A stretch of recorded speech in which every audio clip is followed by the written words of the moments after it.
איזה שער! איזה שער! איילי! אף אחד לא זז שם, גם לא שטראובר. כל רביבו אחר, וזה 2-2, מלהיב, משכנע, משגע, שער נפלא של דוד רביבו, והכל חזר להתחלה עם 2-2. הלוא אתם כאן באשדוד לימדתם את דוד רביבו איך עושים זאת נכון, ודוד רביבו כובש. איזה יופי של שער! כדור טוב! איזה גול! איזה גול! גיא צרפתי! איזה מתגבש לו!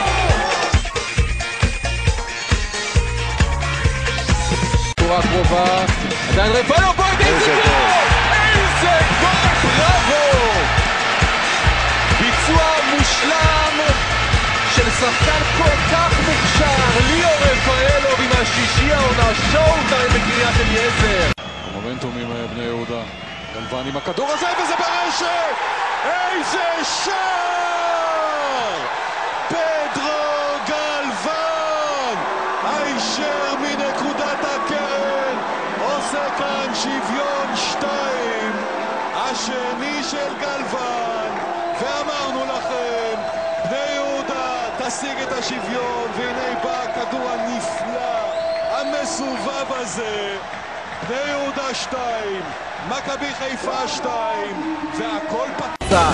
הכדור יגיע לדמרי, גם עומר גולן נמצא ברחבה, הנה ההגבהה מבחוץ, הבעיטה, וה-3-0, זהו מיכאל זנדברג, יופי של שער של מכבי פתח תקווה.